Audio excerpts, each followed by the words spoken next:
In the echo of the wilderness, where the forests breathe inside, where the rivers carve their kingdoms and the eagles learn to fly, there rose a restless people with a hunger for the plains, a world of open promise beating wild inside their veins.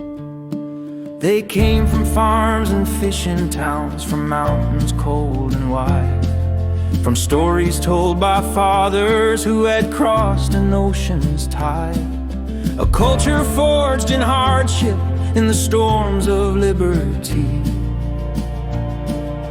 dreaming of horizons where their children could live free. Then stepped Thomas Jefferson with his parchment and his pen, a scholar with a farmer's heart, the quietest of men. He dreamed a land of tillers, owning soil beneath their feet, a nation strong and righteous if its virtue stayed complete. So we purchased half a continent from France across the sea, empire for liberty, he said, a home for destiny. The prairies open westward in a vast unfolding span, a promise carved in ink that shaped the future course of man. Ride the rivers, cross the sky, ride the rivers, cross the sky. Hear the call of eagles cry, from the cabins to the Capitol, the nation took its stand. Presidents of Westward hope, expanding freedom's land. Through their choices came a country, through their visions rose a flame. For better or for bitter, we still echo each their name. James Madison inherited a nation caught in storms, British ships along the shoreline, western borders taking form, while settlers carved their homesteads on Ohio's fertile ground. He defended young America from the drums of London's sound. But even through the fire, through the White House burning bright, he believed the West was calling, every dawn a pioneer's right.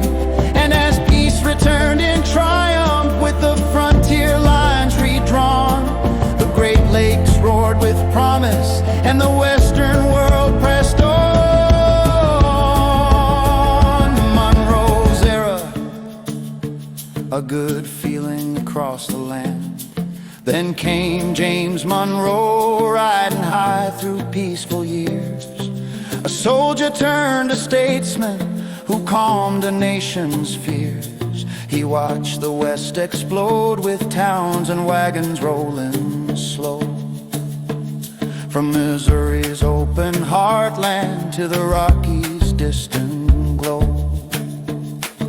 The compromise he brokered kept the Union's fragile thread, where free and slave states battled what tomorrow's maps would spread. Yet still he voiced a doctrine for the continents to stand, a shield upon the new world as it forged new western lands. Ride the rivers, cross the sky, ride the rivers, cross the sky. Hear the call of eagles cry, from the cabins to the Capitol, the nation took its stand. Presidents of Westward hope, expanding freedom's land. Through their choices came a country, through their visions rose a flame.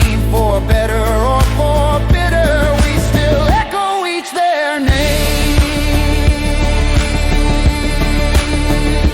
Ride the rivers, cross the sky, ride the rivers, cross the sky. Hear the call of eagles cry, from the cabins to the Capitol, the nation took its stand. Presidents of Westward hope, expanding freedom's land. Jackson's rising storm, frontier iron, bitter cost. Andrew Jackson thundered forward, a frontier son of clay. Born in backwoods Carolina, where the rifle ruled the day.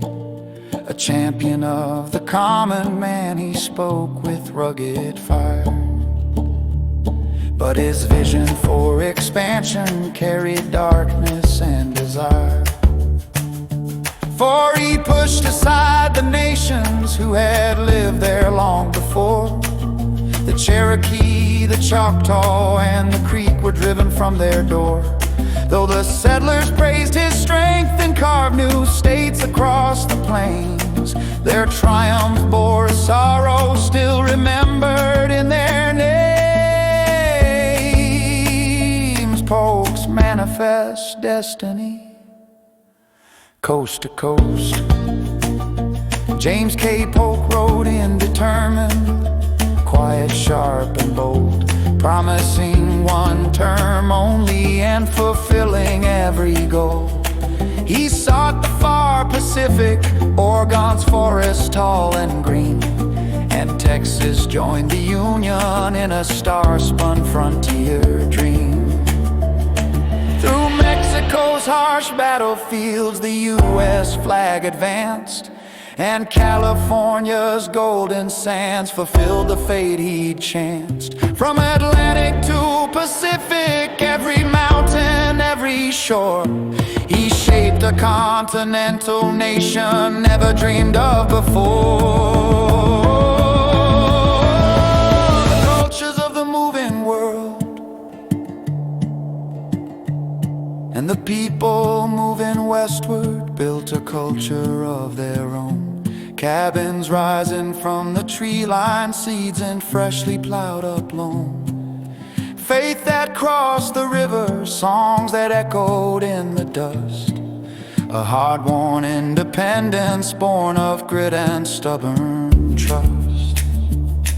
Indigenous nations watched them, some with allies, some in pain, as their homeland shifted outward in an ever-closing chain. A tapestry of triumphs, tears, and promises that bled.